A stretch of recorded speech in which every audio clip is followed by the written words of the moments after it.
बहुत सौभाग्य की बात है. प्रभु दया करे. കർത്താവിന്റെ ദാസനെ ഞങ്ങൾ സ്വാഗതം ചെയ്യുന്നു.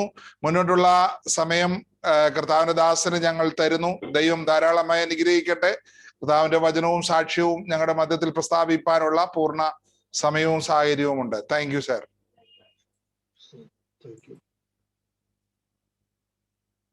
കർത്താവിന്റെ അതിപരിശുദ്ധ നാമം വാഴ്ത്തപ്പെടുമാറാകട്ടെ. परमेश्वर की अति पवित्र नाम को महिमा मिलने पाए. കർത്താവിന്റെ ദാസൻ പറഞ്ഞതുപോലെ ഐപ്പ് ജോസഫ് എന്നാണ് എന്റെ പേര്. സായി എന്നൊരു പേര് കൂടി എനിക്കുണ്ട്. हालेलुया. मेरा नाम आइब जोसेफ है, लेकिन उसके साथ मेरा नाम एक और है, साई करके. എന്റെ പിതാവ് ഒരു സായി ഭക്തനായിരുന്നു. मेरा पापा, आप लोग जानते होते हैं कि दुनिया में एक गुरु होता है, साई करके, उन्हीं का एक भक्त था. ഞാൻ ഉണ്ടാകുന്നതിന് മുമ്പേ എനിക്ക് സായി എന്ന പേരിടണമെന്ന് അച്ഛൻ ആഗ്രഹം ഉണ്ടായിരുന്നു. मैं जन्म होने से पहले मेरा पापा ये चाहता था मेरा नाम साई करके हो. അങ്ങനെ ഞാൻ ഉണ്ടായപ്പോൾ അദ്ദേഹം എനിക്ക് സായി എന്ന പേരിട്ടു. जब मेरा जन्म हुआ उन्होंने वही नाम रख दिया मेरे ऊपर. സായിബാബയുമായി നേരിട്ട് ബന്ധമുള്ള ആളായിരുന്നു എന്റെ അച്ഛൻ. उनके द्वारा कोई ऐसा संबंध हमारे जीवन में नहीं है. എന്റെ ആത്മീയ വീക്ഷണത്തിൽ അമ്മയുടെ വയറ്റിൽ ഉരുവാകുന്നതിന് മുമ്പേ, അല്ലെങ്കിൽ അമ്മയുടെ വയറ്റിൽ വെച്ച് പിശാച് മുദ്രയിട്ടെങ്കിലും അമ്മയുടെ വയറ്റിൽ ഉരുവാകുന്നതിന് മുമ്പേ കർത്താവ് എന്നെ വിളിച്ചു വേർതിരിച്ചു.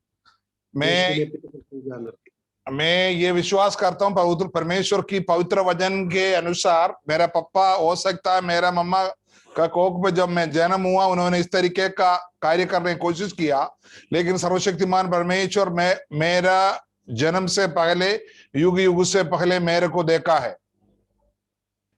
ഇന്ന് നിങ്ങളുടെ മുമ്പിൽ നിൽക്കുവാൻ കർത്താവ് എനിക്ക് എന്ന മഹാഭാഗ്യത്തിനായി ഞാൻ ദൈവത്തെ സ്തുതിക്കുന്നു. आज आपके बीच में होने के लिए प्रभु ने मुझे दिया हुआ असलम अवसर के लिए मैं प्रभु को धन्यवाद करता हूँ. അവിടുത്തെ മാറ്റമില്ലാത്ത വചനം ശുശ്രൂഷിക്കാൻ എന്നെ ക്ഷണിച്ച കർത്താവിന്റെ ദാസൻ പാസ്റ്റർ ഷിബുവിനും സഭയ്ക്കും ദൈവനാമത്തിൽ ഞാൻ നന്ദി പറയുന്നു. प्रभु का कभी ना बदलने वाला पवित्र वचनों को आपका बीच में बांटने के लिए मुझे निमंत्रण दिया कलीसिया को मैं धन्यवाद करता हूँ. ഒരു പാട്ടിന്റെ 2 വരി മലയാളത്തിൽ ഞാൻ പാടുകയാണ്. मलयालम में एक गीत का 2 लाइन में गाना चाहता हूँ.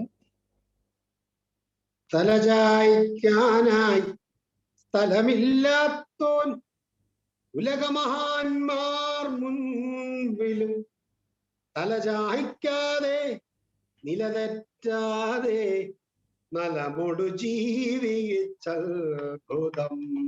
എന്തോരത്ഭുത പുരുഷൻ ക്രിസ്തു തന്റെ മഹിമ നിസ്തുലം എന്തോരത്ഭുത പുരുഷൻ ക്രിസ്തു തന്റെ മഹിമ നിസ്തുലം ഇത്ര മഹാനായി ഉത്തമനാകുമൊരു തന്നെ ഉലകിൽ കാണുമോ ഇത്ര മഹാനായി ഉത്തമനാകുമൊരു തന്നെ ഉലകിൽ കാണുമോ എന്തോ അത്ഭുത പുരുഷൻ ക്രിസ്തു തന്റെ മഹിമ നിസ്തുലം ഉന്നത ദേവാ നന്ദനുലകിൽ വന്നിതു കന്യാജാതനായി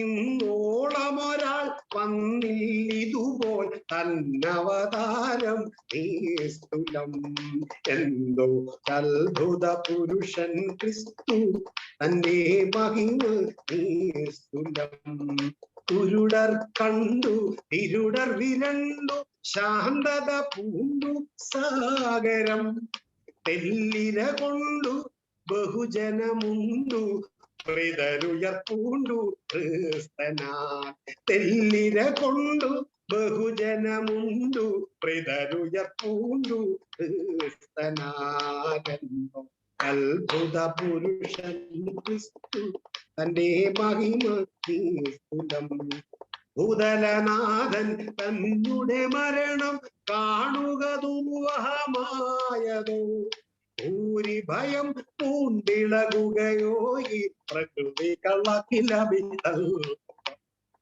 എന്തോ അത്ഭുത പുരുഷൻ ക്രിസ്തു തന്റെ മഹിമ നിസ്തുലം. ഇത്ര മഹാനായി ഒരുത്തനെ ഉലകിൽ കാണുമോ? ഇത്ര മഹാനായി ഉത്തമനാകും ഒരുത്തനെ ഉലകിൽ കാണുമോ? മൃതിയെ വെന്നവൻ ഉയർത്തെഴുന്നേറ്റു ഇതിനെതിരാരെന്നോതിടും. വിധിബോധം ലവമുള്ളോനെല്ലാം അടിപണിയും തൻ സന്നിധം. എന്തോ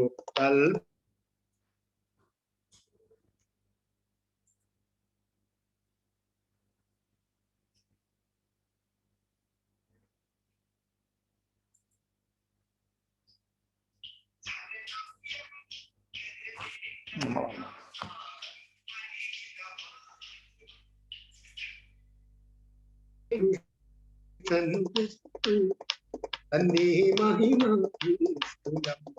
ഇത്ര മഹാനായി ഉത്തമനാകുമൊരു കാണുമോ? ജയ ജയ നിസ്തുല ക്രിസ്തുരാജൻ, ജയ ജയ നിർമ്മലനായകൻ. ജയ ജയ ഘോഷം തുടരുക ജനമേ, ജയം തരും നാദനു സ്തോത്രമേ. എന്തോരത്ഭുത പുരുഷൻ ക്രിസ്തു തന്റെ മഹിമ നിസ്തുലം. ഹല്ലേലൂയ. കർത്താവ് നമുക്ക് വേണ്ടി മരിച്ചടക്കപ്പെട്ട ഉയർത്ത് അവന്റെ പിതാവിന്റെ അടുക്കൽ എത്തിയ കാര്യം വരെ ആ പാട്ടിനകത്തുണ്ട്.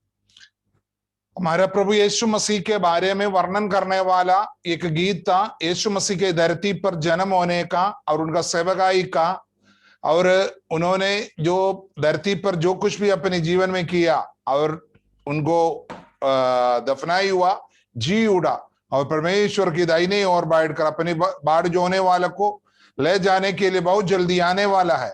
ये पूरा बातें वो गीत के अंदर है. ഞങ്ങൾ നമ്മുടെ വാഴ്ത്തപ്പെട്ട കർത്താവ് ഇന്നും ജീവിക്കുന്നു. हमारा धन्य परमेश्वर यीशु मसीह आज भी जीवित है. നമ്മോട് സംസാരിക്കും, നമ്മുടെ കൂടെ നടക്കും. हमसे बात करता है और हमारे साथ चलता है. എന്നാൽ എന്റെ പഴയ ദൈവവും മരിച്ചു, എന്റെ അച്ഛനും മരിച്ചു. ഒന്നുകൂടെ പറഞ്ഞേ. എന്റെ പണ്ടത്തെ ദൈവവും മരിച്ചു, ആ ദൈവത്തെ എനിക്ക് പരിചയപ്പെടുത്തുന്ന ഞങ്ങളുടെ അച്ഛനും മരിച്ചു. हालेलुया. मेरा जो पुराना ईश्वर है जिसको नाम मैंने लिए थे वो तो खत्म हो गया, उसके साथ उसका परिचय मुझे दिया हुआ मेरा पिता भी खत्म हो गया. എന്നാൽ എന്റെ വാഴ്ത്തപ്പെട്ട കർത്താവ് ഇന്നും എന്നും അനന്യ ജീവിക്കും. मेरा धन्य परमेश्वर आज, कल, आज और आने वाला कल हमेशा जीवित है. ലോകത്തിലെ ഏറ്റവും നല്ല ഒരു ജോലി ഏതാന്ന് ചോദിച്ചാൽ അത് ഞാൻ പറയും, യേശുക്രിസ്തുവിനെ പ്രസംഗിക്കലാണ്. ये धरती का सबसे कीमत और सबसे बड़ा नौकरी क्या है करके अगर कोई मुझसे पूछा तो मैं यही बोलूंगा, यीशु मसीह के बारे में प्रचार करना और यीशु मसीह के साथ चलना. പണ്ട് ഞാനൊരു കമ്പനിയുടെ എക്സിക്യൂട്ടീവ് ആയിട്ട് വർക്ക് ചെയ്തിട്ടുണ്ട്. पुराना जमाने में मैं एक कंपनी का बहुत बड़ा एग्जीक्यूटिव का काम करता था. ആ കമ്പനിയുടെ പ്രൊഡക്റ്റ് വിൽക്കുമ്പോ ഞാൻ ആ കമ്പനി പറയാത്ത കുറെ കാര്യമൊക്കെ കള്ളമൊക്കെ കൂട്ടി പറഞ്ഞാ വിൽക്കുന്നത്. जब मैं उनकी सामानों को जो बेचने के लिए जाते थे तब मैं बहुत झूठ बोलना पड़ता था उसको बेचने के लिए. വിറ്റിട്ട് പിന്നെ ആ വഴിക്ക് ചില സാധനം കൊടുത്താൽ വിറ്റിട്ട് ആ വഴിക്ക് എല്ലാം ഒക്കത്തുമില്ല. मैं एक बार एक जगह पर अगर उसको बेचने के लिए गया तो दोबारा उस जगह पर नहीं जा सकता था. എന്ന് പറഞ്ഞാൽ നല്ല കസ്റ്റമർ കെയർ കൊടുക്കാൻ ഒക്കാത്ത പ്രൊഡക്റ്റ് ആക്കാൻ. उसका मतलब है जो कस्टमर केयर मुझे उस प्रोडक्ट के लिए नहीं दे पाता था. എന്നാൽ യേശുവിനെ പ്രസംഗിക്കുമ്പോ ഒരു കള്ളവും പറയണ്ട. जब आप यीशु मसीह के बारे में जब प्रचार करते हो आपको कभी झूठ बोलने का नौबत नहीं आता. യേശുവിനെ കൊടുക്കുന്നത് യേശു ഒരു മുഴു സത്യമായതുകൊണ്ട് അവനെ അങ്ങനെ അങ്ങോട്ട് കൊടുത്താൽ यीशु पूर्ण रूप से सच्चे है, सत्य है, इसलिए जैसे यीशु है उसमें आपको कुछ बढ़ाने की कुछ हटाने की जरूरत नहीं है, उसी जैसा दे दीजिए। നമ്മൾ എന്തെങ്കിലുമൊക്കെ കൂട്ടി കൂട്ടി പറഞ്ഞ് യേശുവിനെ വലുതാക്കേണ്ട കാര്യം. हम लोग कभी कभी क्या करते, कुछ इधर उधर से डालकर यीशु मसीह को नाम को बढ़ाने की कोशिश करता है। वो ऐसा करने की जरूरत नहीं है। ഈ യേശുവിനെ കൊടുത്തേച്ച് പിന്നെ മുങ്ങി നടക്കുകയൊന്നും വേണ്ട.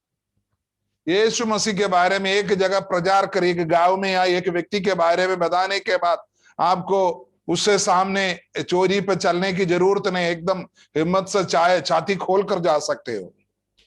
യേശുവിനെ കൊടുത്തു കഴിഞ്ഞാൽ പിന്നെ കസ്റ്റമർ കെയർ യേശു തന്നെ ചെയ്യും. यीशु मसीह को देने के बाद जो कस्टमर केयर होता है वो यीशु मसीह खुद करता है।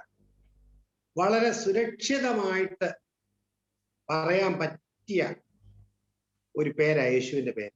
बहुत ध्यान से और अच्छी तरह से सुरक्षित रूप से दुनिया में बोलने का एक ही नाम है, वो प्रभु यीशु मसीह का नाम है। ഹല്ലേലൂയ. आमीन। ഞാനൊരു ചെറിയ വേദഭാഗം കൂടെ നിങ്ങളുടെ മുമ്പിൽ വെച്ചുകൊണ്ട് ഇടയ്ക്ക് ഞാൻ സാക്ഷ്യം പറഞ്ഞോളാം. मैं एक वचन भी पढ़कर आपके सामने मेरी गवाहियों को भी बताऊंगा। അതിന്റെ വചനത്തിന് ആധാരമായി പുറപ്പാട് പുസ്തകം 3-ാം അധ്യായം അതിന്റെ 5-ാം വാക്യം. निर्गमन का किताब 3 अध्याय उसका 5वां वचन, സോറി 4-ാം വാക്യം 3-ന്റെ 4 3 का 4 पढ़ेंगे। എന്ന്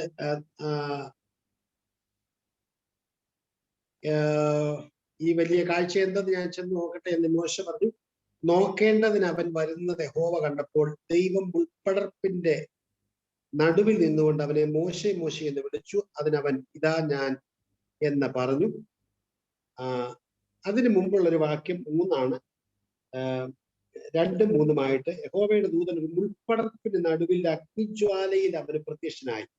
അവൻ നോക്കിയാറെ മുൾപ്പടർപ്പ് തീ പിടിച്ച് കത്തുന്നതും മുൾപ്പടർപ്പ് വെന്തുപോകാതിരിക്കുന്നതും കണ്ടു.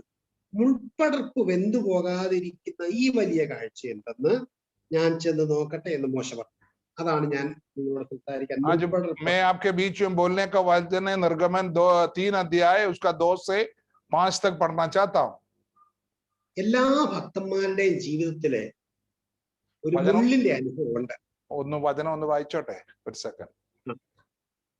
और परमेश्वर के दूत ने एक खटीली झाड़ी के बीच आग की लौ में उसको दर्शन दिया और उसने दृष्टि उठाकर देखा कि झाड़ी जल रही है पर भस्म नहीं होती। तब मूसा ने कहा, मैं उधर जाकर इस बड़े आश्चर्य को देखूंगा कि वो झाड़ी क्यों नहीं जल जाती। तब यहोवा ने देखा कि मूसा देखने को मुड़ा चला आता है। तब परमेश्वर ने झाड़ी के बीच से उसको पुकारा, हे मूसा, हे मूसा। मूसा ने कहा, क्या आज्ञा। आमीन। എല്ലാ മനുഷ്യന്റെ ജീവിതത്തിനകത്ത് മുള്ളുകളുണ്ട്. हर एक भक्तों का जीवन में एक कांटे का अनुभव जरूर होता है। മുള്ളു നമുക്ക് ഇഷ്ടമല്ല. कांटे का अनुभव हम लोग पसंद नहीं करता। അപ്പോസ്തലനായ പൗലോസ് തന്റെ ജീവിതത്തിൽ ഒരു മുള്ളുണ്ടായിരുന്നു. प्रेरित पौलुस का जीवन में भी एक बहुत बड़ा कांटा होता था। ശൂലമെന്ന് ഞങ്ങളുടെ മലയാളത്തിൽ പറയുന്നത് മുള്ളെന്നാണ് ഇംഗ്ലീഷ് പറയുന്നത്. हालेलुया। शूल करके हिंदी में लिखा है। ഈ മുള്ള് മാറ്റാൻ പൗലോസ് 3 പ്രാവശ്യം പ്രാർത്ഥിച്ചു. इस कांटे को हटाने के लिए प्रेरित पौलुस कम से 3 बार प्रभु से प्रार्थना किया। 3 പ്രാവശ്യം ദൈവം അനങ്ങിയില്ല. तीनों बार प्रभु कुछ जवाब नहीं दिया। ദൈവം അതിനുള്ള ഉത്തരം കൊടുത്തില്ല. परमेश्वर उसका उत्तर नहीं दिया। പദാനുപത ഉത്തരം കൊടുക്കാതെ ദൈവം തമ്പുരാൻ വേറൊരു ഉത്തരം അങ്ങോട്ട് കൊടുത്തു. उस सवाल का जवाब ना देते हुए दूसरा एक बात प्रभु ने उनको बता दिया। പൗലോസിന്റെ മുള്ളല്ല മാറേണ്ടത്, അത് വഹിച്ചു നടക്കാനുള്ള കൃപയാണ് വേണ്ടതെന്ന് ദൈവം പൗലോസിനോട് പറഞ്ഞു. तुम्हारी शरीर में जो कांटे हैं उसको हटने की जरूरत नहीं है, उसको लेकर चलने का जो अनुग्रह है जो तुम्हारे को चाहिए वो तुम्हारे लिए जरूरत है। എന്തിനാ മുള്ളു കൊടുത്തിരുന്നത്? वो कांटा प्रभु ने क्यों दिया? പൗലോസിന്റെ ഭാഷയെ പറയാം. मैं पौलुस की भाषा में आपको बताना चाहता हूं. 2 കൊരിന്ത്യർക്കെഴുതിയ ലേഖനം അതിന്റെ 12-ാം അധ്യായം വായിക്കേണ്ട, സമയമില്ലാത്തതുകൊണ്ട് ഞാൻ തന്നെ വായിക്കാം. അതിന്റെ കണ്ടന്റ് മാസ്റ്റർ പറഞ്ഞാൽ മതി. ഇങ്ങനെയാ വായിക്കുന്നത്. വെളിപ്പാടുകളുടെ ആധിക്യത്താൽ ഞാൻ അതിയായി നിഗളിച്ചു പോകാതിരിക്കാൻ എനിക്ക് ജഡത്തിനൊരു ശൂലം തന്നിരിക്കുന്നു, അഥവാ മുള്ള് തന്നിരിക്കുന്നു. ഞാൻ നിഗളിച്ചു പോകാതിരിക്കേണ്ടതിന് എന്നെ കുത്തുവാൻ സാത്താന്റെ ദൂതനെ തന്നെ. പിശാച് വാസ്തവത്തില് ഈ മുള്ള എപ്പോഴാ വർക്ക് ചെയ്യുന്നതെന്ന് ചോദിച്ചാൽ പൗലോസ് നിഗളിച്ചു പോകാതിരിക്കേണ്ടതിനാണ് എന്നാണ് പൗലോസ് തന്നെ പറയുന്നത്. അപ്പൊ നിഗളിക്കുന്ന സമയം മുള്ള ഓപ്പറേറ്റഡ് ആണ്. हालेलुया. हम देखे हैं उसका 2 कोरिन्थी 12 का 7वां वचन में उसको पढ़ने का समय नहीं लेता. प्रभु ने उनको एक कांटा छुपाया गया, अर्थात शैतान के एक दूत. ये जो कांटा कब काम करता है? जब पौलुस के अंदर घमंड आ जाता है, उस तरीके से तो फूल ना जाने पाए, अपने अंदर से मैं कुछ हूं करके जो विचार आता है, तब ये कांटा कार्य करना शुरू हो जाता है. മുള്ള ഓപ്പറേറ്റ് ചെയ്യാൻ കൊടുത്തേക്കുന്ന ആരുടെയിലാണെന്നറിയാമോ? സാത്താന്റെ. ये जो कांटा है इस्तेमाल करने के लिए शैतान की हाथ पे दिया हुआ है. എപ്പം നികളം കൂടുന്നു സാത്താൻ അപ്പം അലർട്ടാവും. आपके अंदर घमंड जब होते हैं तब शैतान कार्य करना शुरू हो जाता है. കാരണം പൗലോസ് 3-ാം സ്വർഗം കണ്ട ആളാണ്. पौलुस के बारे में अगर आप बोलेगा तो वो 3री स्वर्ग तक पहुंचे हुआ व्यक्ति है. അത് കണ്ടിട്ട് ഇവിടെ വന്ന ആത്മീയ നികളം വരാൻ സാധ്യതയുണ്ടെന്ന് തമ്പുരാൻ അറിയാം. उस स्वर्ग को देखकर धरती पर थोड़ा दिन जीने वाला पौलुस घमंडी पक्का होगा, ये अपने आप अपनी सेवकाई में फूल जाएगा करके प्रभु को मालूम था, इसीलिए प्रभु ने ये काटा दिया. ആത്മീയന്റെ ജീവിതത്തിലെ ഏറ്റവും വലിയ അപകടകരമായ ഒരു അവസ്ഥയാണ് നികളം, ആത്മീയ നികളം. आत्मिक जीवन में सबसे बड़ा खतरनाक अवस्था है घमंड. പൗലോസിനെ ദൈവം സ്നേഹിക്കുന്നത് കൊണ്ടും കണ്ട 3-ാം സ്വർഗത്തിൽ എത്തണമെന്ന് നിർബന്ധമുള്ളത് കൊണ്ടും ഇത് കൃത്യമായിട്ട് ഓപ്പറേറ്റ് ചെയ്യുന്ന ഒരാളുടെ കയ്യിലാണ് ദൈവം മുള്ളേൽപ്പിച്ചത്, ശത്രുവിന്റെ കയ്യിൽ തന്നെ. पौलुस देखा हुआ 3री स्वर्ग में पौलुस को पक्का पहुंचना करके एक प्रभु का इच्छा था, इसलिए ये सही समय पर इस्तेमाल करने वाला व्यक्ति की हाथ पे दे दिया, अर्थात शैतान की हाथ पे दे दिया कि ये कांटा वो कार्य करे.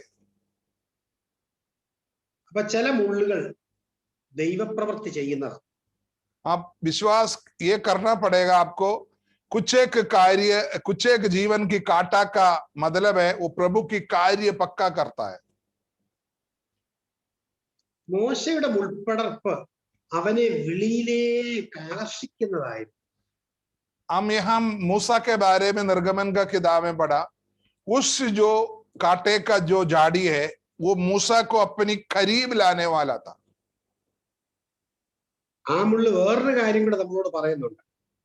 वो कांटा एक और बात हमसे कहता है, ഞാൻ തീയിലാ നിൽക്കുന്നത് എന്നാലും ചാരമാകുന്നില്ല. वो मैं आग पर जरूर खड़ा हूं लेकिन मैं राख नहीं हो रहा है. നമ്മൾ ചില തീയുടെ അനുഭവത്തിലൂടെ ഒക്കെ ആയിരിക്കും പോകുന്നത്. आप कभी कभी जीवन में एक बहुत बड़ा आग की अनुभव, बहुत बड़ा कांटे की अनुभव के द्वारा जा रहा होगा, लेकिन आप कदम नहीं होगा. പക്ഷെ ആ തീ നമ്മളെ ചാരമാക്കത്തില്ലെന്നാണ് ദൈവവചനം പറയുന്നത്. परमेश्वर की पवित्र वचन हमको बताता है वो जो आग है तुमको फसम नहीं करेगा. യെശയ്യാ പ്രവാചകന്റെ പുസ്തകം പറയും തീയിൽ കൂടെ നടന്നാലും അത് നിന്നെ ദഹിപ്പിക്കത്തില്ല. यशायाह नबी का किताब हमको बताता है तुम अगर आग में से भी चलो वो तुम्हें खत्म नहीं करेगा.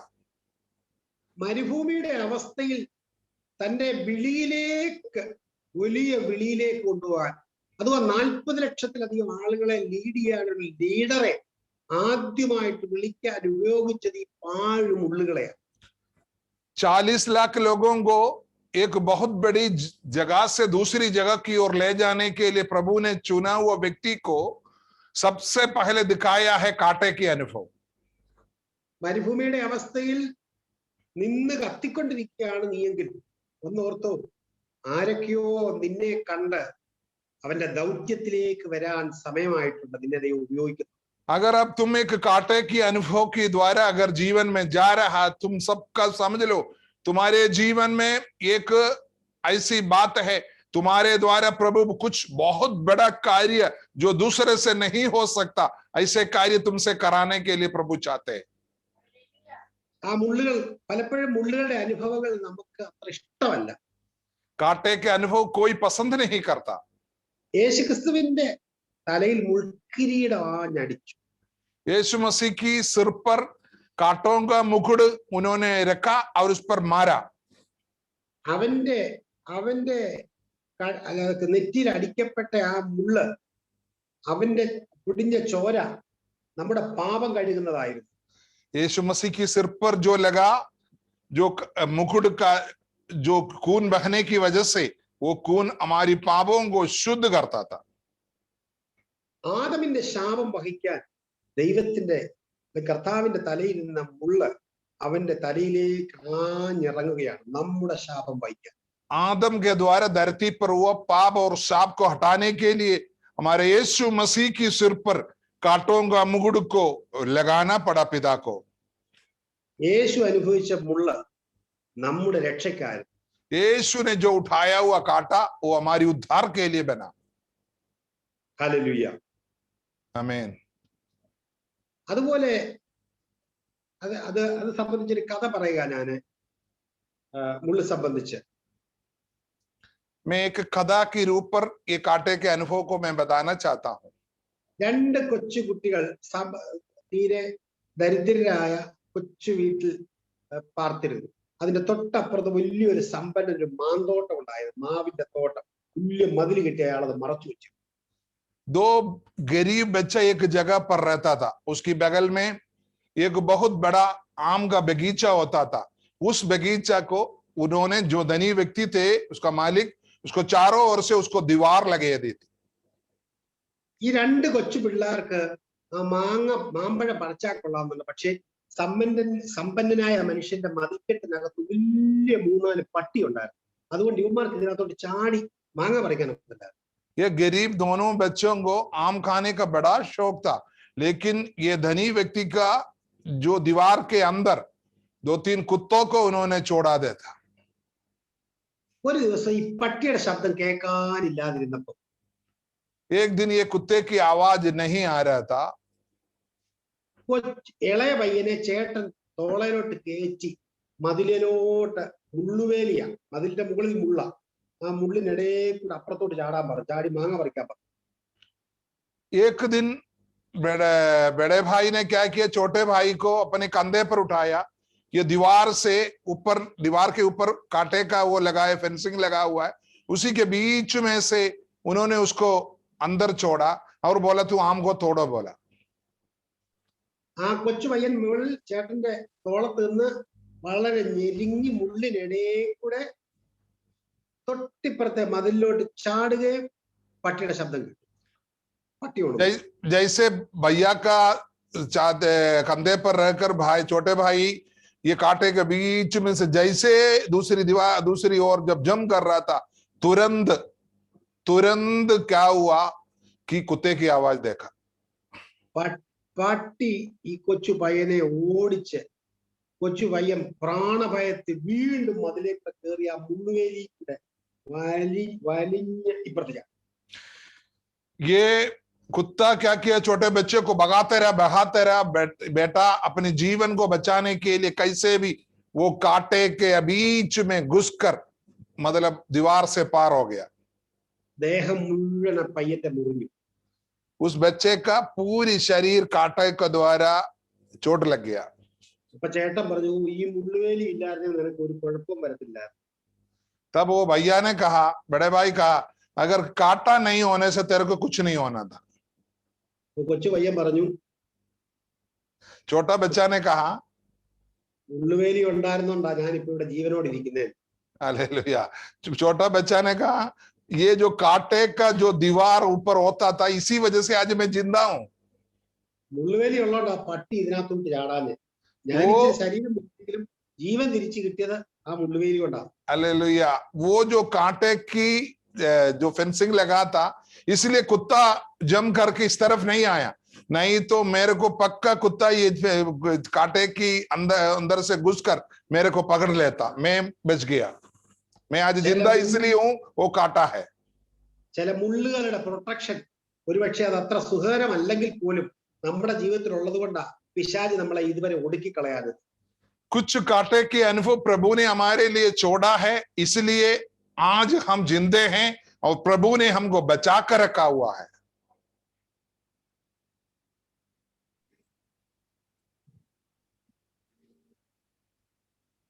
സ്തോത്രം. ഹല്ലേലൂയ. ആമേൻ. ഹല്ലേലൂയ. അപ്പൊ നമ്മുടെ ജീവിതത്തിൽ ദൈവം തന്നിരിക്കുന്ന മുള്ളുകൾ, ഒന്ന് നമ്മളെ നമ്മുടെ ഒരുപക്ഷെ നമ്മുടെ ആത്മീയ നിഗളം വരാതിരിക്കാൻ. രണ്ട്, നമ്മളെ വേറെ ആരുടെയെങ്കിലും ആണെങ്കിലും ഒരുപക്ഷെ ശാപം വഹിക്കാൻ. കർത്താവ് മുൾക്കിരീടം വെച്ചപ്പോൾ നമ്മുടെ ശാപം വഹിക്കാൻ ആ മുള്ള ഉപയോഗിക്കപ്പെട്ടത്. മോശെ കണ്ട മുള്ള അവനെ ദൗത്യത്തിലേക്ക് കൂട്ടിക്കൊണ്ടുപോകാൻ ഒരടയാളമായി വെളിപ്പെട്ടു. അതുപോലെ നമ്മൾ ശ്രദ്ധിച്ചിട്ടില്ലേ, നല്ല ചില ഫലങ്ങളൊക്കെ, നല്ല ചില പൂക്കളൊക്കെ മുള്ളുകളാലാണ് പൊതിയപ്പെട്ടിരിക്കുന്നത്. ഞങ്ങളുടെ നാട്ടിൽ ചക്കയുണ്ട്. हालेलुया। हमने देखा कांटे के अनुभव पहले तो हमारी जीवन में वो घमंडी ना हो, दूसरा है हमारा उस कांटे के अनुभव हमारे जीवन को बचाने के लिए इस्तेमाल होता है, और दूसरा है यीशु मसीह ने जो कांटे का अनुभव उठाया वो दूसरे को बचाने के लिए, दूसरे का पापों को हटा, उसी जैसा कुछ एक अनुभव ऐसा है जो कांटे के अनुभव हमारे आते हमारे जीवन में आगे बढ़ रहे मसीह में बने रहने के लिए होता है। एक ऐसा होता है कि जो कुछ कांटे के बीच में जो फल होते हैं, फूल होते हैं, जो बहुत सुंदर है। हाँ, നമ്മുടെ ജീവിതത്തിലെ ഏതെങ്കിലും തരത്തിൽ ഭക്തന്റെ ജീവിതത്തിൽ മുള്ളുകളില്ലാത്ത ഒരു ജീവിതം ഒരു ഭക്തനും ഭൂമിയിൽ ഇല്ല. ये प्रभु पर विश्वास करने वाला हर एक लोग ये पक्का ध्यान कीजिए, बिना कांटे का, बिना परेशानी का, बिना दिक्कत का जीवन ये धरती पर एक विश्वासी के साथ नहीं है, ये पक्का आप जान लीजिए। പക്ഷേ ആ മുള്ളുകളെല്ലാം നമ്മൾക്ക് ഗുണം ചെയ്യുന്നതാണെന്ന് ഇന്നല്ലെങ്കിൽ നാളെ നമുക്ക് മനസ്സിലാക്കാം. जो भी कांटे हैं आपके जीवन में, वो कांटे पक्का आज या कल आपकी जीवन में भलाई के लिए उत्पन्न होगा। നമ്മുടെ ജീവിതത്തിൽ നമുക്ക് ലഭിക്കപ്പെട്ട മുള്ളുകൾക്കായിട്ട് നന്ദി പറയാമോ? आपके जीवन में मिला हुआ परेशानियों के लिए, दुखद बात के लिए, कांटे के अनुभवों के लिए आप प्रभु को धन्यवाद कर सकता है क्या? പൗലോസിന് ലഭിക്കപ്പെട്ടതുപോലെ നിനക്ക് രോഗസൗഖ്യമല്ല വേണ്ടത്, അതിന് പകരം വേറൊന്ന് ഞാൻ തരാം, കൃപ. അത് ചോദിക്കാൻ തുടങ്ങാമോ? जैसे प्रेरित पौलुस को परमेश्वर ने यीशु मसीह ने दिया, उनको चंगाई नहीं दिया, उससे बढ़कर उस कांटे के अनुभव को सहने के लिए प्रभु की अनुग्रह दिया। उस अनुग्रह के लिए आप प्रभु से विनती कर सकता है क्या? നമ്മുടെ ജീവിതത്തിൽ മുള്ളു വരുമ്പോൾ നമുക്ക് ദൈവത്തെ ആരാധിക്കാനൊക്കെ आपकी जीवन में जब कांटे के अनुभव आता है तब आप प्रभु से आराधना कर सकता है क्या? നമ്മൾ സാധാരണ ആരാധിക്കുന്ന എന്താ? ഒന്നുകിൽ എന്തെങ്കിലും ഒന്ന് കിട്ടാൻ ആരാധിക്കും, അല്ലെങ്കിൽ കിട്ടിക്കഴിഞ്ഞാൽ നന്ദി പറയാൻ ആരാധിക്കും. ഇതിന് രണ്ടിനുമല്ല ഭക്തന്മാർ ആരാധിച്ചിട്ടുള്ളത് പണ്ട്. हम लोग साधारण रूप से क्या करता है, कुछ एक बातों को जरूरत के लिए हम लोग आराधना करता है, दूसरा आराधना करता है कुछ एक जीवन में पाने के बाद उस पाने का खुशी में हम आराधना करते हैं। लेकिन भक्त लोग ये दोनों के लिए नहीं आराधना करता है। ഇയ്യോബിന്റെ പുസ്തകത്തിൽ ഇയ്യോബിനെല്ലാം നഷ്ടപ്പെട്ടപ്പോ ഇയ്യോബ് ഹി വർഷിപ്ഡ് ഗോഡ്, അവൻ ദൈവത്തെ ആരാധിച്ചു എന്ന് വചനം പറയും. आयूब अपने जीवन में बहुत दुख की बात से, बहुत टेंशन की बात से, बहुत अंधकार की अवस्था से जा रहा था, फिर भी उन्होंने प्रभु की आराधना किया करके लिखा है। അവൻ നന്മ കിട്ടാനുമല്ല നന്മ കിട്ടിയിട്ടുമല്ല ആരാധിച്ചത്, മറിച്ച് ദൈവം എന്തു വന്നാലും എന്റെ ദൈവം എനിക്ക് മതിയായവനാണെന്ന് ഭക്തന്മാർക്ക് അറിയാമായിരുന്നു. आयूब की जैसा भक्त लोगों को जानता था, या भलाई मिले या ना मिले उससे के लिए नहीं वो लोग प्रभु के साथ चला। वो लोग चाहे मिले ना मिले उससे कोई मतलब नहीं है, मैं प्रभु में बने रहने के लिए वो लोग आराधना किया। നമ്മുടെ ജീവിതത്തിലെ എല്ലാ മുള്ളുകൾക്കും കർത്താവിന് നന്ദി പറഞ്ഞാൽ പിശാച് തോറ്റുപോകും. आपकी जीवन की कोई भी कांटे की अनुभव, हर एक बात के लिए अगर प्रभु को आप धन्यवाद करेगा तो शैतान आपसे हार कर चले जाएगा. ക്രൂശിൽ യേശു ക്രിസ്തുവിന്റെ തലയിൽ മുൾക്കിരീടം വെക്കുകയും കുത്തുകയും അല്ലെങ്കിൽ നിന്ദിക്കുകയും പരിഹസിക്കുകയും ഒക്കെ ചെയ്തപ്പോൾ അങ്ങനെ നമ്മൾ വായിക്കുന്നുണ്ട്. എന്നാൽ വെളിപ്പാടുള്ള അപ്പോസ്തലൻ പറഞ്ഞിട്ടാണെന്നറിയാമോ? അവിടെ പിശാചിന്റെ തല തകർക്കപ്പെടുകയാണ്. ക്രൂശീകരണം, അവന്റെ ആയുധവർഗം അവിടെ വെപ്പിക്കുകയാണ്. യേശു അവിടെ തകരുകയല്ല, തോക്കുകയല്ല. ക്രൂശിൽ യേശു ജയോത്സവം ആഘോഷിക്കുകയാണ്. നമ്മുടെ ജീവിതത്തിലെ സകല മുള്ളുകൾക്കും ക്രൂശീകരണങ്ങൾക്കും പിന്നിൽ കാഴ്ചയുടേതല്ലാത്ത ഒരു അൺസീൻ കാരണവും ഡെലിവറൻസും നന്മകളും മറഞ്ഞിരിപ്പുണ്ട്. आमीन, हालेलुया. हम यीशु मसीह की सिर पर जब कांटे की मुकुट हुआ, हालेलुया, उसके बारे में प्रेरित पौलुस कुलोसियों का पत्री और फिलिपियों का पत्री में बोलता है, यीशु मसीह के जीवन में कांटे के अनुभव डालने की वजह से, उनकी क्रूसीकरण की वजह से पूरी मानव जाति की उद्धारण हुआ और साथ साथ हालेलुया उन्होंने जय का ध्वनि सुनाया, प्रधानताओं और अधिकारियों को कुलम कुलम तमाशा बनाया, जय का उत्सव मनाया उन्होंने. നമ്മുടെ മുള്ളുകൾ കണ്ടിട്ട് നമ്മൾ കർത്താവിന് മഹത്വം പറയുമ്പോൾ സാത്താൻ അത് കണ്ട് ലജ്ജിക്കുവാനിടയാണ്. आपकी जीवन में जो कांटे की अनुभव को देखकर अगर आप परमेश्वर को धन्यवाद करेगा तो शैतान उसको देखकर लज्जित हो जाएगा.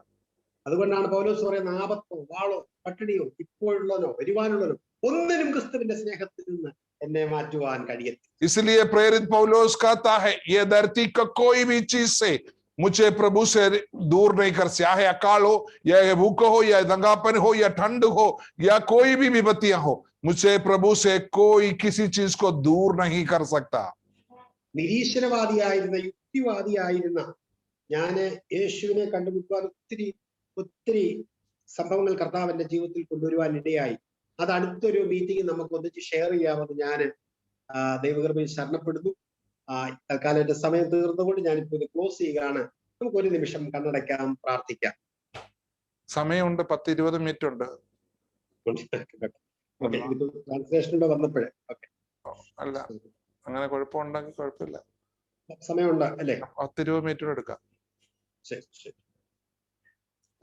ഞാന് വാസ്തവത്തില് ഞാൻ ചെറുപ്പത്തിലെ ദൈവത്തെ അന്വേഷിക്കുന്ന ഒരു മനുഷ്യനാണ്. ആരാ ദൈവം, എന്തുവാ ദൈവത്തിന്റെ പണി, എന്തുകൊണ്ട് ആൾക്കാരൊക്കെ ഒത്തിരി കഷ്ടം അനുഭവിക്കുന്നത് എന്നൊക്കെ ഞാൻ ഇങ്ങനെ ആലോചിക്കുമായിരുന്നു ചെറുപ്പത്തില്.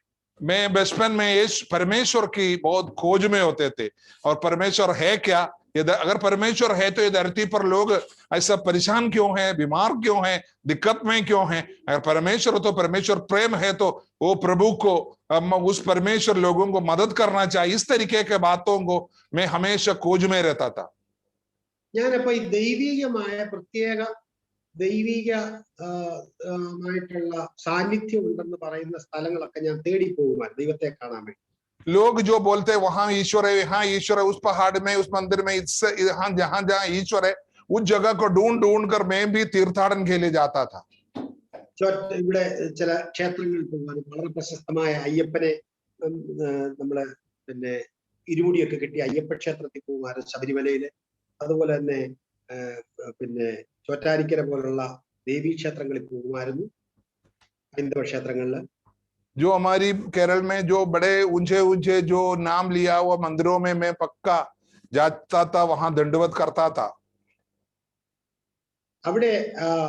അവിടെയൊക്കെ ദൈവങ്ങൾ ഉണ്ടെന്ന് പറഞ്ഞിടത്ത് ഞാൻ ചെന്ന എന്റെ സംശയങ്ങളുമായിട്ട് ചെല്ലുമ്പോൾ എന്റെ സംശയത്തെ ദൂരീകരിക്കാൻ ഒറ്റ വാക്കുപോലും ഒരു ദൈവവും എന്നോട് വർത്താനം പറഞ്ഞിട്ടില്ല. ഞാൻ അങ്ങോട്ട് പറഞ്ഞതല്ല, അതൊന്നും എന്റെ ചെവി കൊണ്ട് ഒരു ദൈവവും പറഞ്ഞ് ഞാൻ കേട്ടില്ല. मैं ईश्वर को ढूंढ कर दुनिया की अलग अलग जगह में, मंदिरों में, मस्जिदों में, चर्चों में मैं जाता था.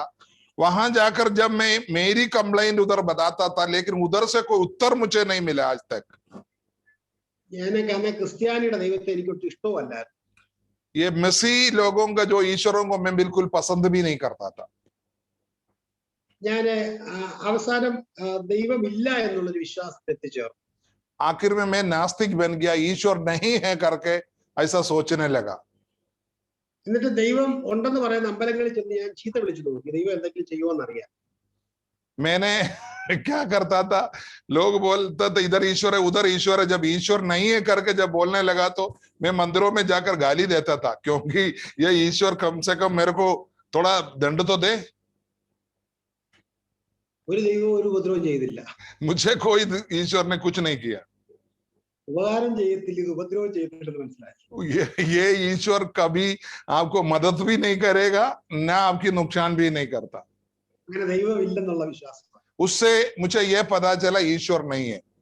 നിരീശ്വരവാദികളുടെ പുസ്തകം പഠിച്ചു. मैं नास्तिक लोगों को जो किताबें मिलता है उसको पढ़ने लगा।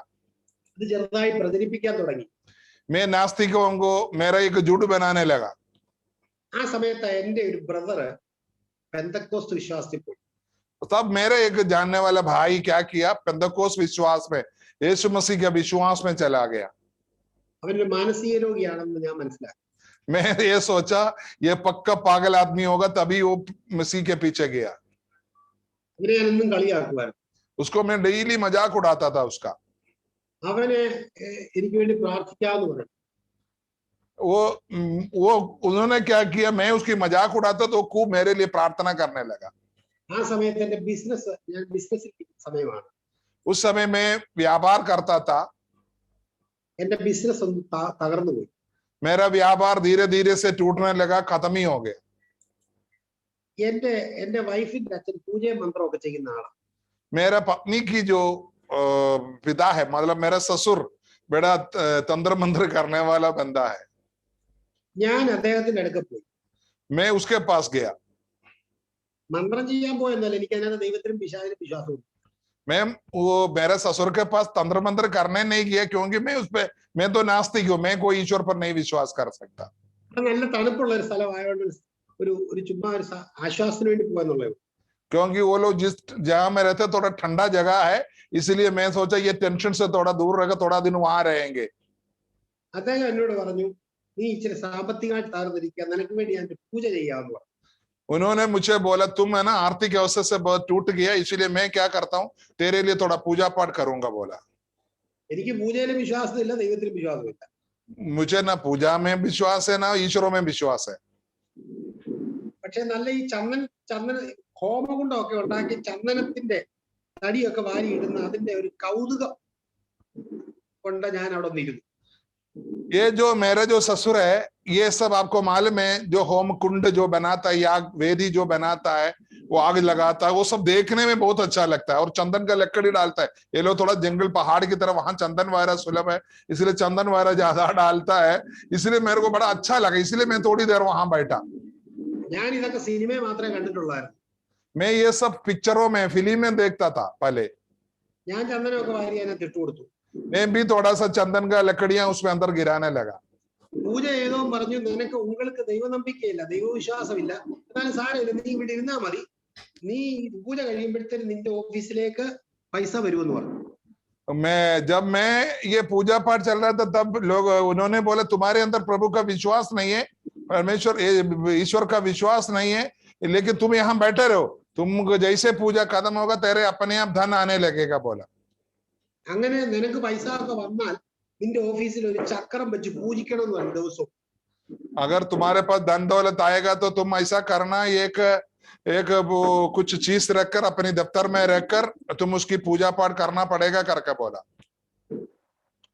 ഞാൻ പൂജ കഴിഞ്ഞ് എറണാകുളത്ത് എന്ന് പറഞ്ഞ സ്ഥലത്തേക്ക് വന്നപ്പോഴത്തേന് അല്പ ദിവസത്തിനുള്ളിൽ ലക്ഷങ്ങൾ വരാൻ തുടങ്ങി. जैसे पूजा करके मैं अपनी घर में आया, थोड़े दिन के बाद मेरे पास लाखों रुपए आने लगा। അപ്പൊ നമ്മൾ വിചാരിക്കും നമ്മുടെ സാമ്പത്തിക ബുദ്ധിമുട്ടിന് പോയി പൂജ ചെയ്താൽ മതിയെന്ന്. अब मैंने सोचा अरे जब आर्थिक अवस्था में तंगी है तो जाओ पूजा करो करके आप सोच रहा होगा। യേശു അല്ലാതെ ആരുടെയും പേരും എന്തെങ്കിലും ചെയ്ത് പൈസ വാങ്ങിച്ചാൽ അതിന്റെ 10 ഇരട്ടി അവൻ തിരിച്ചും ചോദിക്കും, ജീവനെയും ചോദിക്കും.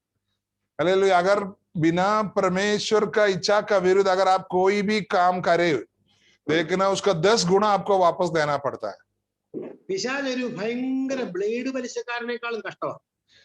शैतान एक बहुत बड़ा जो आप लोग जो पैसा जो इंटरेस्ट पर लेता है, ब्याज पर लेता है, उसी तरह एक बहुत बड़ा दुष्ट व्यक्ति है शैतान। അവന്റെ 1 പൈസ വാങ്ങിച്ചാൽ അവൻ 9 പൈസ വാങ്ങിക്കാൻ നമ്മളെ വിടത്തില്ല, തിരിച്ചു വാങ്ങിക്കാൻ വിടത്തില്ല. अगर 1 रुपया अगर उनसे तुम लेता तो तुम्हारे से वो 100 रुपया वापस ले लेगा। ആ ഉണ്ടായ പൈസ അതിന്റെ എത്രയോ ലക്ഷങ്ങൾ കടമായി മാറി. പൂജ ചെയ്ത് ഉണ്ടായ പൈസ मैंने थोड़ा सा पूजा करके थोड़ा पैसा इकट्ठा हुआ, थोड़ी दिन के बाद अगर मेरे 1 लाख रुपये अगर मैंने जमाए तो या 10 लाख जमाए तो करोड़ों में मेरा उधार हो गया। അങ്ങനെ ആത്മഹത്യയുടെ വക്കിലെത്തിയ मैं वो बिजनेस टूट गया, मैं सुइसाइड करने का, खुदकुशी करने का जगह पर पहुंच गया। പിശാചി സംഭാവന തന്നാൽ അവൻ അവസാനം കൊണ്ടെത്തിക്കുന്ന ആത്മഹത്യയുടെ വക്കിലാണ്. अगर शैतान आपकी मदद किया तो पक्का जान लीजिएगा बस आपका जीवन का आखिरी समय आ गया। ആത്മഹത്യയുടെ വക്കിലെത്തിയപ്പോഴാണ് ഒരാൾ എന്നെ ഒരു മീറ്റിങ്ങിന് വിളിച്ചു, പ്രാർത്ഥനയ്ക്ക് വിളിച്ചു. जब मैं खुदकुशी करने के लिए सब तैयारियां किया तब मेरे एक दोस्त ने मुझे फोन करके उनकी प्रार्थना सभा में बुलाया। അത് വലിയ പ്രമുഖര് പങ്കെടുക്കുന്ന ഒരു പ്രാർത്ഥനയാണ്. बड़े बड़े प्रभु का दास लोग उसमें जुड़ते थे। ഞാൻ അവിടെ പ്രസംഗിച്ചുകൊണ്ടിരിക്കുമ്പോ എന്റെ ഹൃദയത്തിൽ നിന്ന് ഞാൻ നിരീശ്വരവാദത്തിന്റെ യുക്തിവാദത്തിന്റെ ഒക്കെ ചോദ്യങ്ങൾ ഹൃദയത്തിൽ നിന്ന് ചോദിക്കും. जैसे वहां जब प्रचार होते थे तब मैं नास्तिक व्यक्ति था, वो नास्तिक अवस्था से मेरे अंदर से सवाले आते थे, मेरे अंदर से दिल से सवाले निकलता था। ഞാൻ ഹൃദയത്തിൽ നിന്ന് ചോദിക്കുന്ന ചോദ്യത്തിന് അവിടുത്തെ പ്രാസംഗികൻ അത് അതുപോലെ ഉത്തരം പറയാൻ തുടങ്ങി. जैसे मैं दिल से मेरे सवाल नास्तिक सवाले आते थे, उसी जैसा जो प्रचार करने वाला प्रभु का दास प्रचार के बीच में बोलना शुरू कर दिया। എനിക്കൊരു കാര്യം മനസ്സിലായി. मुझे एक बात अच्छी तरह से समझ में आ गया, വർത്താനം പറഞ്ഞ തിരിച്ചു വർത്താനം പറയുന്ന ഒരു ദൈവം ക്രിസ്ത്യാനികളുടെ ദൈവം മാത്രമാണ്. मुझे ये पता है सिर्फ मसीह लोगों का ईश्वरी है, अगर आप बात करेगा तो वापस उत्तर आपको देता है। മറ്റൊരൊറ്റ ദൈവത്തിന്റെ ഞാൻ ഒരു വാക്ക് പോലും ഇന്ന് വരെ കേട്ടിട്ടില്ല. दुनिया में बहुत ईश्वरों के पीछे मैं घुमा, आज तक किसी ने मुझे जवाब नहीं दिया। എന്റെ എല്ലാ കൊനസ്റ്റ് ചോദ്യങ്ങൾക്കും കൃത്യമായ ഉത്തരം ദൈവം തന്നപ്പോൾ അല്ലെങ്കിൽ യേശു എന്നോട് സംസാരിച്ചപ്പോൾ എനിക്ക് മനസ്സിലായി ഇത് ജീവനുള്ള ദൈവമാണ്. मैंने उल्टा पुल्टा बहुत सवालें पूछने लगा, अंदर ही अंदर हर एक सवाल का बिल्कुल सही सही उत्तर जब मुझे देने मेरे दिल में वापस आए तो तब मुझे पता चल गया सच में मसीह लोगों का ईश्वर ही सच्चे परमेश्वर है करके पता चला। ഞാൻ പാപിയായ ഒരു മനുഷ്യനാണെന്ന് എനിക്ക് മനസ്സിലായി.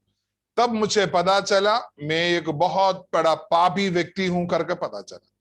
എന്റെ പാപത്തിന് വേണ്ടി വേറെ ഒരു ദൈവവും ലോകത്തിൽ മരിച്ചിട്ടില്ല, അത് യേശുക്രിസ്തു മാത്രമാണെന്ന് എനിക്ക് മനസ്സിലായി. मेरे पापों के लिए धरती पर कोई भी लोग जीवन नहीं दिया, सिर्फ केवल प्रभु यीशु मसीह ही मेरे जीवन के लिए अपने आप को त्यागा। സകല ബുദ്ധിമുട്ടുകളുടെ അകത്തും സമാധാനം തരാൻ കഴിയുന്ന ഒരു ദൈവം യേശു മാത്രമേ ഉള്ളതെന്ന് എനിക്ക് മനസ്സിലായി. जितने भी परेशानियां मेरे जीवन में हो, जितने भी दिक्कतें हो, आर्थिक अवसर तंग मुसीबतें हो, टेंशन हो, मैं खुदकुशी करने के लिए तैयार है, लेकिन उसके बीच में मुझे शांति देने के लिए सिर्फ प्रभु यीशु मसीह ही कर सकता करके मुझे पता चला। യേശുക്രിസ്തുവിനെ ഞാൻ എന്റെ രക്ഷകനായി സ്വീകരിച്ചു, അവനെ ജലത്തിൽ സാക്ഷീകരിച്ചു. मैं यीशु मसीह को अपना जीवन का उद्धार करता, मेरा स्वामी मेरा प्रभु करके स्वीकार किया और पवित्र जल के अंदर पिता पुत्र पवित्रात्मा में मैंने बपतिस्मा ले लिया। വരണ്ട നിലത്തൂടെ വിശപ്പടക്കി ദൈവം എന്നെ നടത്തി. हालेलुया। बिल्कुल सूखा भूमि से प्रभु ने मेरा पेट को मतलब मेरा भूख को कम मिटाकर प्रभु ने मुझे चलाया।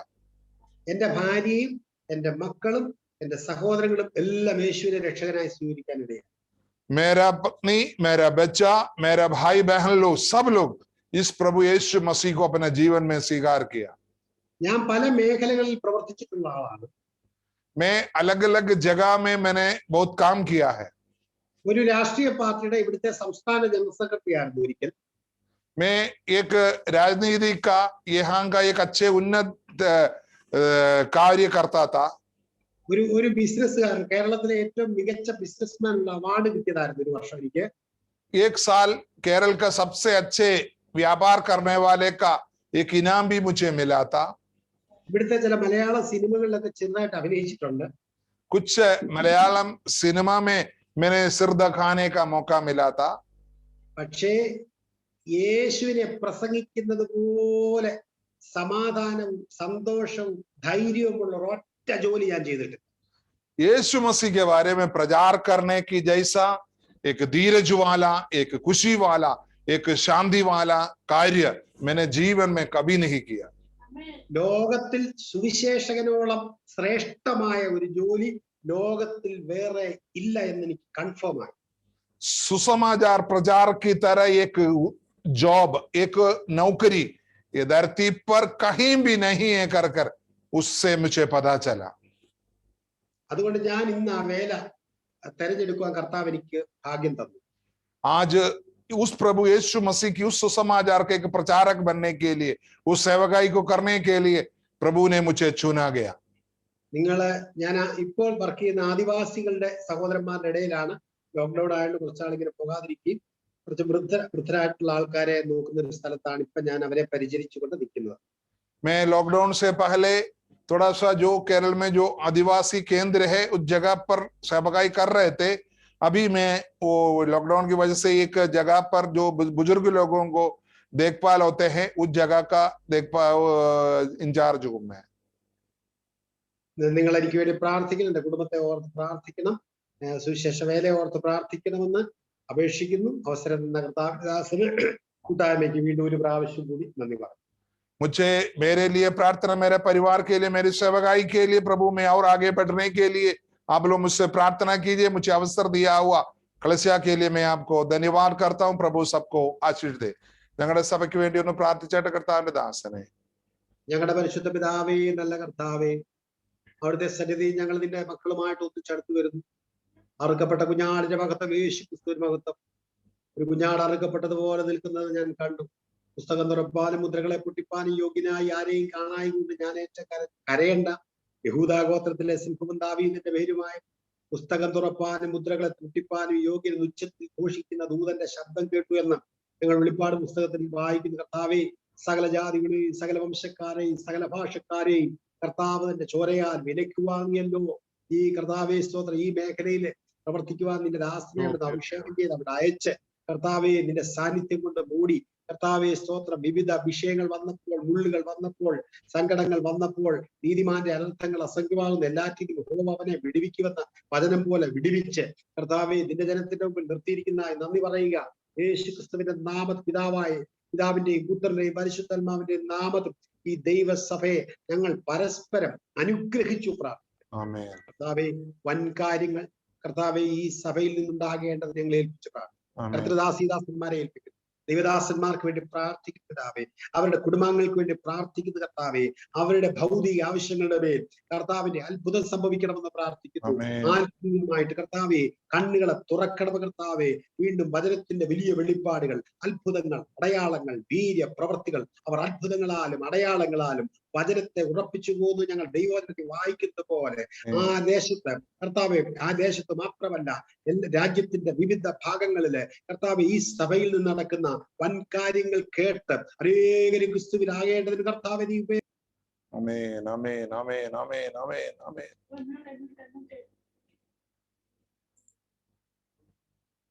ഓ ജീസസ്, ഹല്ലേലൂയ, ഹല്ലേലൂയ, ഹല്ലേലൂയ.